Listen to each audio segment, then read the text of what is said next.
You're a radical. I should have a podcast on just my infamous Mormon bloodlines on all four sides. Abraham Hunsaker the fourth, who owned those white gravel pits. Al Hunsaker, whitest sand in the world, right there. They shipped it all over Southern California to make beaches, and the tile that's on my mom's roof right there came from that pit. I grew up. That's me as a plasterer. He learned to plaster at Old Town. Abraham Hunsaker the first. Hunsaker now. God, can we even see? There's my house.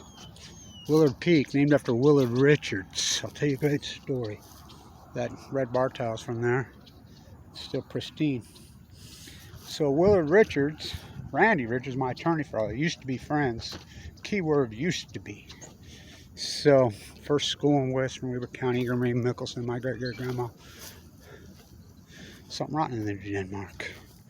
So, what a view. I always said it was the most beautiful part of the mighty Wasatch. That's saying a lot.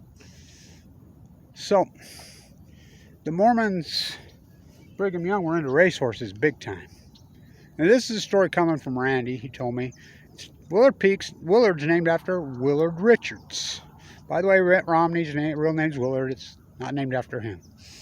Is he named after that? Possibly. So, Willard Richards. Randy, the attorney, who, again, used to be friends with, keyword used to be,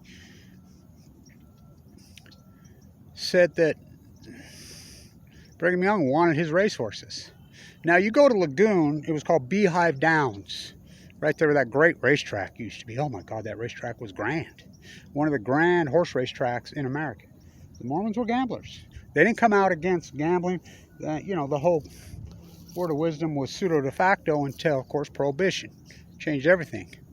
They had racehorses, big-time racehorses. The September Dawn, the Mountain Meadow Massacre ties into racehorses. Those were people from Arkansas hauling racehorses to California. That's a whole nother dynamic. Lee took the bullet.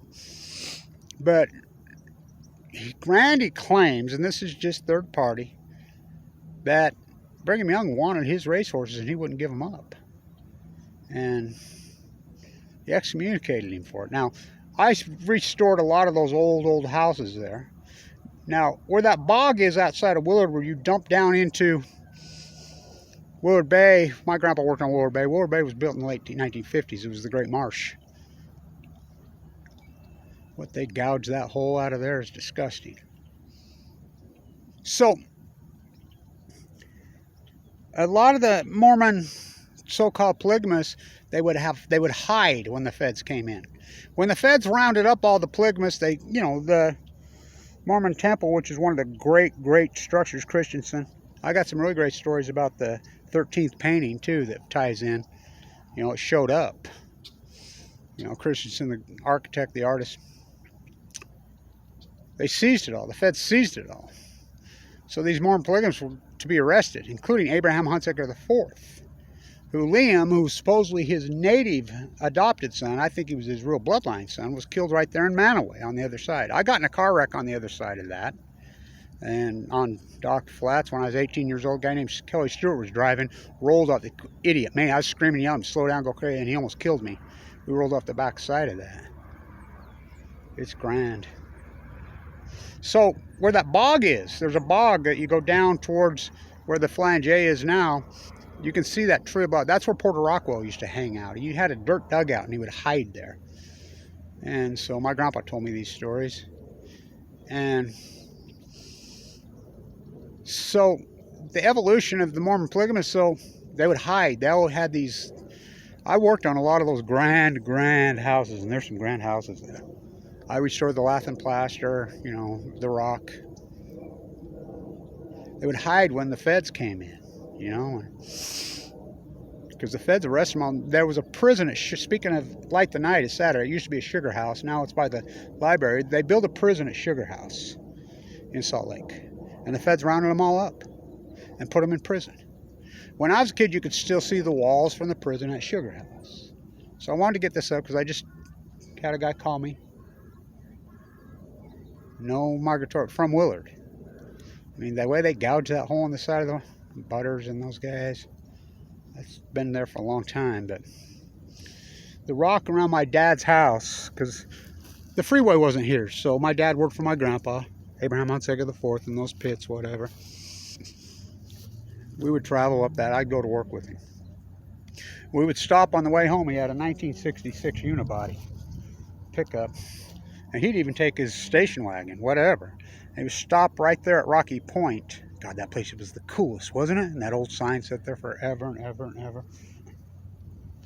And he would load up rock. All that rock around my dad's house that he laid over there, that's where it came from. Really beautiful, incredible rock right there. They wouldn't split it. He would lay it. I mean, that rock walls around my dad's house is grand.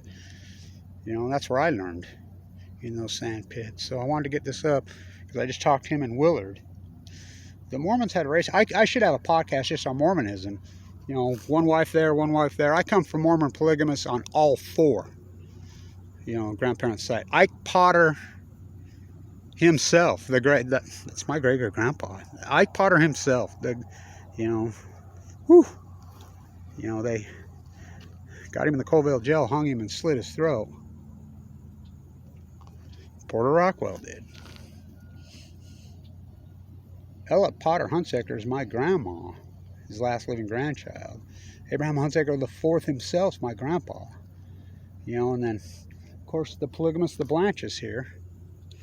You know, Wheatley Blanch was a polygamist. He had two wives from Denmark, one in that house, one in that house. She was 20 years younger. Neither one of them had children with him. I take it back. Dorothea, the young one, had one child, and she died. Her name was Margaret at a young age. They both had 10-year-old sons that came. Again, 20 years difference.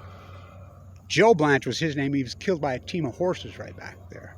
And then Chris Anderson Blanch was my great-great-grandpa, who lived right there, who was also a polygamist. He had two wives. And they're from northern Denmark. Of course, then the Tracy side. Adelia Admira Tracy is my grandma right there. Moses Tracy's grandson. Infamous Mormon polygamist. You know, and so this is about as Mormon community as they get when I grew up. I grew up in that beautiful old red church right there. The old Hawk store was right there. And in ruins. God, that church was grand. Why they tore it down is unbelievable to me. Air's starting to get bad again. The crystal clear Utah October skies ain't so crystal clear anymore. There's no migratory birds. It's unbelievable. It's disgusting what we're doing. There's no water. Snow, Utah. But these early Mormon handcart pushing polygamists, you know, my grandpa wasn't a polygamist. None of my grandparents were. My great-grandparents all were. My mom and dad were the Mormons were real loose in the 60s. It was more of a communal thing. And then on the other side of the railroad tracks right there were all Austrians. They came through Superior, Wyoming. Everybody thinks they're Italians. Dario Costeso's house right there, all of them. They're from Austria. Del Monte sponsored them here to raise tomatoes. They came via the mines in Superior. So the only way you get in, it was hard to get in the United States back in those days. They came in the 30s and the 40s. So this side of the track, so there was an old building right there. It's still there. They do dances right on 12th Street, right by my old big house, which they destroyed and ruined. It was called the Austrian hosting house. They'd have dances, whatever, and a lot of the women ended up marrying the Italian prisoners from out here. A lot of the Italians that got here, a lot of them came. There used to be a prison right there, Walkwest Junior High, another Leslie Hawes masterpiece they tore down. Right there, DDO. That was an Italian prisoner of war camp. And they'd have dances there. Of course, those Italian prisoners would cook. And these women would go to them from out here. And a lot of them married those guys. Alfonso Dominguez, who lived right there in this cool house, old railroad house. His dad, he was an Italian prisoner of POW that stayed. A lot of them did. You know, Willard. So the history here is, you know, it's Mormon polygamy. You know, something right in the New Denmark. How it's evolved is bizarre to me. How they landed here, you know, the old Telford house. I got to tell you this story. I'm in the store. There used to be this beautiful Victorian house down there. Right? It was empty. Different families move in once in a while in this barn and just right on the Great Marsh. The old Telford house. God, it was grand. It was incredible. You know, and the marsh there was fucking take your breath away.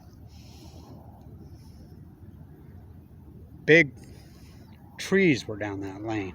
There were two giant apple trees, and there were plums, asparagus everywhere.